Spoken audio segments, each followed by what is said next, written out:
और जैसे कि आप लोग सब जानते हैं कि भारत सरकार ने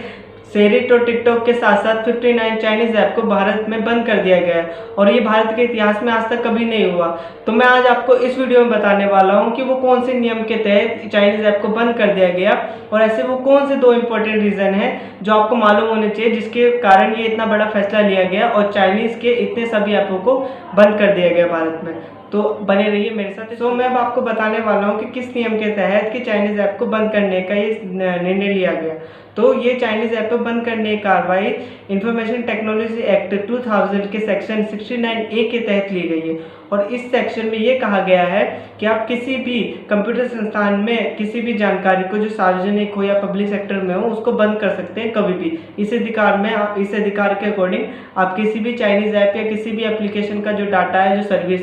सर्विस को इमीडिएटली बंद कर सकते हो ओवरनाइट, रातों रात। ये हमारे संविधान में एक्ट है। तो अब मैं आपको बताने वाला हूँ कि वो कौन से 2 इंपॉर्टेंट रीज़न है जिसकी वजह से इतना बड़ा फैसला लिया गया और इन सभी चाइनीज़ ऐप को बंद कर दिया गया। जो सबसे पहला रीज़न है वो ये है कि अभी आपने न्यूज़ में पढ़ा होगा कि लद्दाख में गलवान घाटी में चाइना और इंडिया के बीच में झड़प हुई और उसमें 20 भारतीय जवानों की डेथ हो गई। तो चाइना ने ऑलरेडी एक कोरोना जैसा हथियार हमारे पूरे वर्ल्ड में भेजा और उसकी वजह से बहुत ज़्यादा ही प्रॉब्लम क्रिएट हो गई है और चाइना का ये दूसरा जो इस तरीके का व्यवहार था वो बिल्कुल भी इंडिया को बर्दाश्त नहीं हुआ और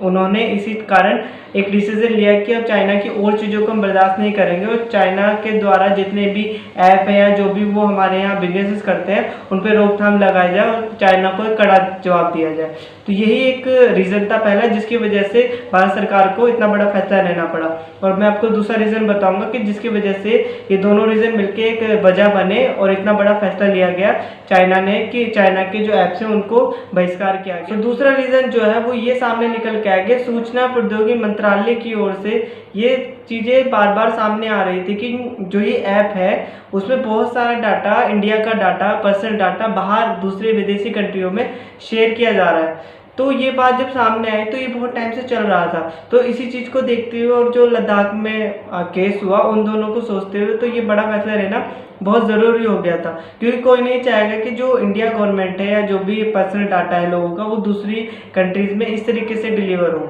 तो वो बहुत ज़्यादा ही रिस्की हो सकता है किसी भी कंट्री के लिए। तो ये डिसीजन लेना बहुत ज़्यादा इंपॉर्टेंट हो गया था। तो इसी डिसीजन के तहत ये दोनों ऐप बंद कर दिए गए और ये जितना भी चाइनीज़ ऐप थे उन सब पे प्रतिबंध लगा। टेलीग्राम एक्ट के तहत ये जितने भी चाइनीज़ ऐप है उनकी जो सर्विसेज थी उनको रातों रात इंटरनेट प्रोवाइडर सर्विस के द्वारा हमारे इंडिया के किसी भी सर्वर में बंद कर दिया गया है और आप इसे ना तो किसी मोबाइल में, ना आईपैड में, ना किसी कंप्यूटर में आप इसको यूज़ कर सकते हैं और इंटरनेट से कभी भी इसका जितने भी सर्विस है उसका बेनिफिट नहीं ले सकते। और उसी के साथ ये जितने भी चाइनीज़ ऐप हैं उनको प्रतिबंध लगा दिया गया है। मेरे ओपिनियन में मुझे लगता है कि जो इंडिया के द्वारा चाइना के 59 ऐप को बंद करने का जो निर्णय लिया गया है वो बिल्कुल ही सही है क्योंकि इससे हमारे फ़ायदे भी और इससे नुकसान भी है। फ़ायदे ये कि जो हमारे स्वदेशी ऐप है उनको हम छोड़ के देसी ऐप पे अपना रुख करेंगे और जो हम दूसरों की जीडीपी में ग्रोथ करने में उनकी हेल्प करते थे, अब वही जो हमारा टैलेंट है या जो भी हम काम करते हैं वो हम इन ऐप के ज़रूर भी कर सकते हैं और इंडिया की जो इकोनॉमी है उसमें भी हेल्प कर सकते हैं। और दूसरी नज़रिए से देखा जाए कि बहुत सारे एक ऐसे ऐप थे जो सिर्फ एंटरटेनमेंट ही नहीं करते थे, जो हमारे काम को आसान भी करते थे। इससे भी प्रॉब्लम्स तो आएंगी लेकिन धीरे धीरे हम इन चीज़ों को एक्सेप्ट करेंगे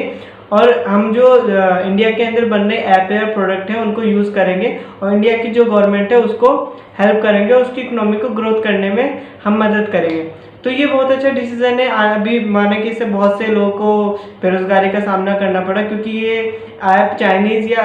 ऐप ज़रूर थे लेकिन इससे बहुत से लोगों का घर भी चलता था और इससे बहुत अच्छी इनकम भी होती थी लोगों की। तो उन लोगों के लिए बहुत क्राइसिस का समय है। अब उनको जो बहुत आगे जा चुके थे या जिनको बहुत इनकम जनरेट हो रही थी वो अब इतनी नहीं होगी और बिल्कुल ही बेरोजगार की स्थिति में आ गए हैं तो उनको बहुत सारी प्रॉब्लम होगी। और जहाँ पे देखा जाए तो बहुत से एक एप्लीकेशन थी जो हमारी हेल्प करती थी काम को आसान करने में, लेकिन अब वो नहीं कर रही। तो अब हम देखा जाए तो अब हमें प्रॉब्लम तो आएंगी, लेकिन हम धीरे धीरे जब काम करना शुरू करेंगे इंडियन गवर्नमेंट की ऐप के साथ या इंडियन गवर्नमेंट के साथ और इकोनॉमी को ग्रोथ करेंगे अपनी, तो आने वाले टाइम में हमारा इंडिया पूरे वर्ल्ड में सबसे अच्छा इंडिया बनेगा और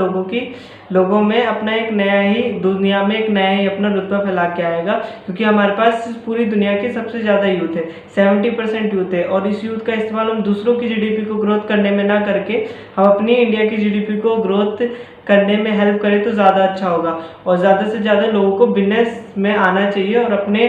अपने जो प्रोडक्ट है, अपने जो टैलेंट है, उनको एक बिजनेस का रूप देना चाहिए और लोगों को ज़्यादा से ज़्यादा अवेयर करना चाहिए और दुनिया में अपना नाम बनाना चाहिए। तो इसी मैसेज के साथ आज का ये वीडियो मैं ख़त्म करता हूँ और होप सो आपको मेरा ये वीडियो पसंद आया होगा। अगली बार मिलते हैं नेक्स्ट वीडियो में नेक्स्ट टॉपिक के साथ। तो थैंक यू सो मच।